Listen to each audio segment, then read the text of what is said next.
Andrew Carnegie.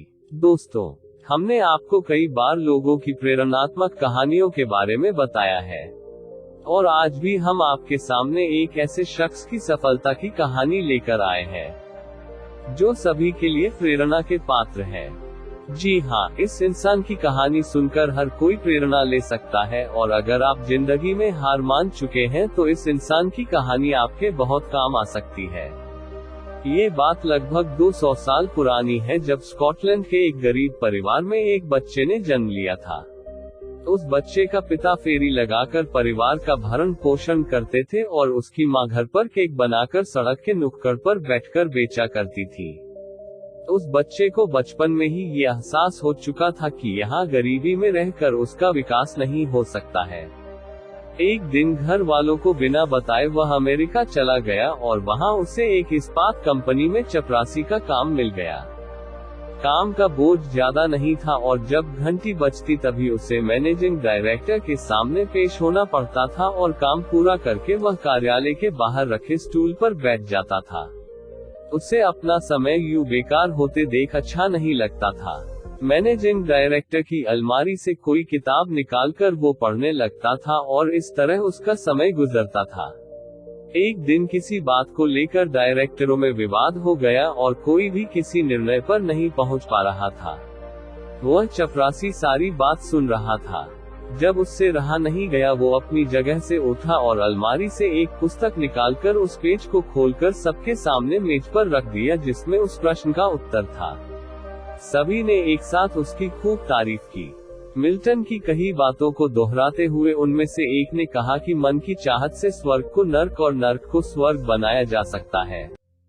संस्कार व्यक्तिगत और सामाजिक समृद्धि को प्राप्त करने का उपाय है उद्देश्यपूर्ण ढंग से स्वाध्याय। उस लड़के ने यह साबित कर दिया कि एक चपरासी भी मैनेजिंग डायरेक्टर की योग्यता को पा सकता है। बन गया करोड़पति। जिस लड़के की कहानी के बारे में हम आपको बता रहे हैं वो आगे चलकर करोड़पति बिजनेसमैन एंड्रू कार्नेगी के नाम से फेमस हुए। अपनी मेहनत, लगन और निरंतर स्वाध्याय के कारण उन्हें ये मुकाम हासिल हुआ। कार्नेगी का जीवन बहुत संघर्ष में बीता था। उन्होंने एक स्टील कंपनी ये अपने बिजनेस की शुरुआत की थी जिसे कार्नेगी के नाम से जाना जाता है। इनके नाम से ही अमेरिका में कार्नेगी मेलन यूनिवर्सिटी चलती है। इतना ही नहीं, जब इन्होंने जे.पी. मॉर्गन कंपनी को $480 मिलियन में बेचा तो वो दुनिया के सबसे अमीर आदमी बन गए थे। एंड्रू कार्नेगी का जन्म 1835 में स्कॉटलैंड के एक गरीब परिवार में हुआ था। गरीबी को बचपन में ही बहुत करीब से देखा था। परिवार भरण पोषण के लिए पिता जहां फेरी लगाया करते थे, वहीं मां घर पर केक बनाकर सड़क के किनारे बेचा करती थी। बेटे को स्कूल भेजने के लिए पिता के पास पैसे नहीं थे, इसलिए उन्होंने इनका दाखिला स्कूल में नहीं करवाया। जब ये 13 साल के हुए तो परिवार काम की तलाश में अमेरिका चला गया। आर्थिक तंगी की वजह से अब इन्होंने भी एक टेक्सटाइल मिल में मजदूरी करना शुरू कर दिया था। इस फैक्ट्री में ये 12-12 घंटे काम किया करता था, लेकिन सप्ताह की मेहनत के इन्हें $1.20 ही मिला करते थे। कड़ी मेहनत से आगे बने लगे। अपना काम ये पूरी मेहनत और ईमानदारी से किया करते थे। जब तक काम पूरा नहीं होता, ये घर नहीं जाते। इनकी मेहनत को देखते हुए इन्हें अब नई जॉब के लिए ऑफर मिलने लगे थे। 14 वर्ष की उम्र में इन्होंने एक टेलीग्राफ दूत की नौकरी की।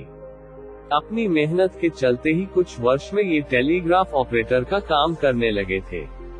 पढ़ने में इनकी रुचि थी, इसी रुचि के कारण इन्होंने स्वयं को शिक्षित भी कर लिया था।